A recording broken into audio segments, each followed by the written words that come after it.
നമസ്കാരം കഴിഞ്ഞ ധൃതിയിൽ വീട്ടിലേക്ക് പോവാൻ നിൽക്കുന്ന പാവം നമ്മുടെ ഉസ്താദുമാർ. സ്നേഹത്തോടെ നാം കൈകളിലേക്ക് വെച്ചു കൊടുക്കുന്ന ഹദിയകൾ വാങ്ങി സന്തോഷത്തോടെ ആ പാവങ്ങൾ വീട്ടിലേക്ക് പോകുമ്പോൾ അത് പണത്തോടുള്ള കൊതി കൊണ്ടാണെന്ന് ആരും തെറ്റിദ്ധരിച്ചു പോവരുത്. മക്കൾക്ക് യൂണിഫോമും ബാഗും ബുക്കുകളും വാങ്ങിയ കടം തീർക്കാമെന്നുള്ള സന്തോഷമായിരിക്കാം ഒരുപക്ഷെ ആ മുഖത്ത്. ഒരു പള്ളി കമ്മിറ്റിയും സ്കൂൾ തുറക്കുന്ന സമയത്ത് സ്പെഷ്യൽ ബോണസ് നൽകാറില്ല. പലചരക്ക് കടയിലെ പറ്റ് തീർക്കാൻ ഉള്ളിക്കും മുഴുവനും വില കൂടിയപ്പോൾ ഒരു പ്രമാണിയും ശമ്പളം കൂട്ടിക്കൊടുത്തിട്ടുമുണ്ടാവില്ല. അവരുടെ ദുരിതങ്ങൾ നമ്മൾ കാണാതെ പോവരുത്. പലരും വീടെത്തുമ്പോൾ അസർ കഴിഞ്ഞിട്ടുണ്ടാവും. മറ്റു ചിലർക്ക് രാത്രി വൈകിട്ടുണ്ടാവും. ബിരിയാണിക്ക് തണുത്തു.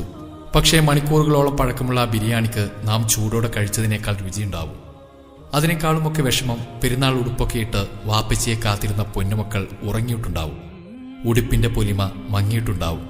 അല്ലാഹുവേ, അവരാണ് ഞങ്ങളുടെ നാടിന്റെ വെളിച്ചം. ഞങ്ങൾക്ക് ദീൻ പഠിപ്പിച്ചു തന്ന ഉസ്താദുമാർക്ക് നീ ബർക്കത്ത് നൽകണമേ. അലിഫ് എഴുതിച്ചതു മുതൽ ഇന്നോളം ഞങ്ങളുടെ ജീവിതത്തിൽ അറിവ് പകർന്നു തന്ന ധാരാളം ഉസ്താദുമാരുണ്ട്. അവർക്കും അവരുടെ കുടുംബത്തിനും നീ സർവ്വാനുഗ്രഹവും ചൊരിയണേ അല്ല.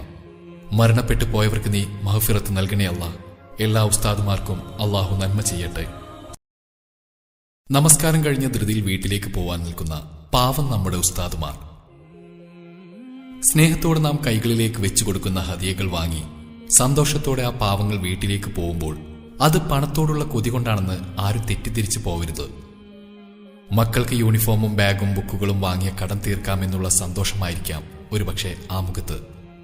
ഒരു പള്ളി കമ്മിറ്റിയും സ്കൂൾ തുറക്കുന്ന സമയത്ത് സ്പെഷ്യൽ ബോണസ് നൽകാറില്ല. പലചരക്ക് കടയിലെ പറ്റ് തീർക്കാൻ ഉള്ളിക്കും മുഴുവനും വില കൂടിയപ്പോൾ ഒരു പ്രമാണിയും ശമ്പളം കൂട്ടിക്കൊടുത്തിട്ടുമുണ്ടാവില്ല. അവരുടെ ദുരിതങ്ങൾ നമ്മൾ കാണാതെ പോവരുത്. പലരും വീടെത്തുമ്പോൾ അസർ കഴിഞ്ഞിട്ടുണ്ടാവും. മറ്റു ചിലർക്ക് രാത്രി വൈകിട്ടുണ്ടാവും. ബിരിയാണിക്ക് തണുത്തു. പക്ഷേ മണിക്കൂറുകളോളം പഴക്കമുള്ള ആ ബിരിയാണിക്ക് നാം ചൂടോടെ കഴിച്ചതിനേക്കാൾ രുചിയുണ്ടാവും. അതിനേക്കാളുമൊക്കെ വിഷമം പെരുന്നാൾ ഉടുപ്പൊക്കെ ഇട്ട് വാപ്പച്ചിയെ കാത്തിരുന്ന പൊന്നുമക്കൾ ഉറങ്ങിയിട്ടുണ്ടാവും. ഉടുപ്പിന്റെ പൊലിമ മങ്ങിയിട്ടുണ്ടാവും.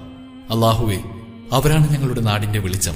ഞങ്ങൾക്ക് ദീൻ പഠിപ്പിച്ചു തന്ന ഉസ്താദുമാർക്ക് നീ ബർക്കത്ത് നൽകണമേ. അലിഫ് എഴുതിച്ചതു മുതൽ ഇന്നോളം ഞങ്ങളുടെ ജീവിതത്തിൽ അറിവ് പകർന്നു തന്ന ധാരാളം ഉസ്താദുമാരുണ്ട്. അവർക്കും അവരുടെ കുടുംബത്തിനും നീ സർവ്വാനുഗ്രഹവും ചൊരിയണേ അല്ല. മരണപ്പെട്ടു പോയവർക്ക് നീ മഹ്ഫിറത്ത് നൽകണേ അല്ല. എല്ലാ ഉസ്താദുമാർക്കും അള്ളാഹു നന്മ ചെയ്യട്ടെ.